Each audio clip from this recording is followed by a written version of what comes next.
Hello and welcome back to an extra content on logging. So today I will show you my own custom logger class that I use every time that I use a project. So let's get started. First of all, let's import logging. Okay, now let's create a class. Class, I will call it custom logger. Okay, let's create an init and I will pass a name. You will see when I will explain you where I use the name, don't worry. Okay, the log level, it will be logging dot info. So if you use login of debug, they will not show up because debug is the lowest level. So I really love to use info. The log format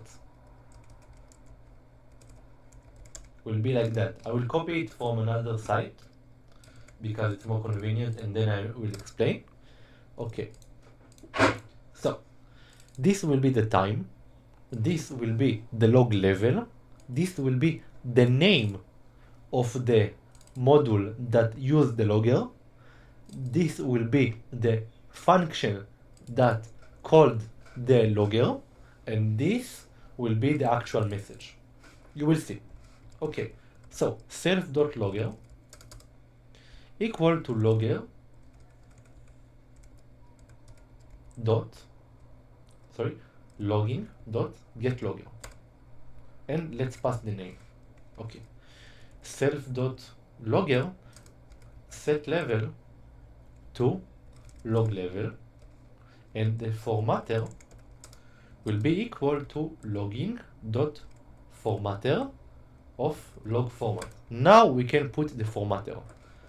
So we want to see the logs on the console on this area of the code when the code is running. So console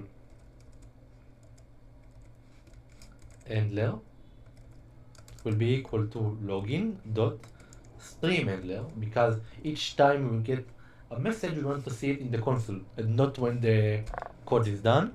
Console handler dot set formatter will be the formatter, and let's add the handler. Self logger add handler console handler. In addition, we need to add a function of get logger that will return us the self.logger. Okay, that's all. Now this is the logger class. Now I go to the main. Let's import the custom logo from logger class. Import custom logger. Okay, let's create our main. Now let's create something like that. Okay, now let's create our logger. Logger will be equal to custom logger. We need to transfer the name. What the name will be, it will be like that.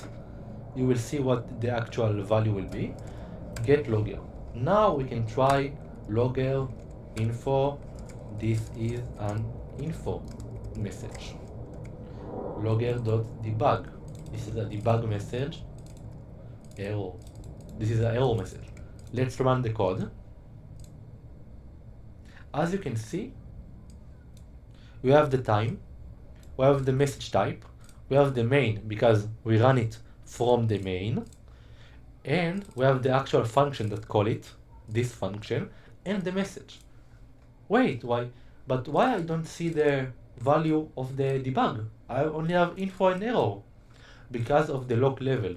If we change it to debug and run it again, we will see also the debug. If we change it to error, we will see only the error. Let's run it. Okay.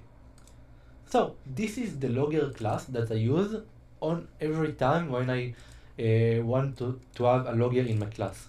You can also read on the internet and see how you can add a console handler for your file system. So every log that it's printing to the console, it also prints to the file system on your computer.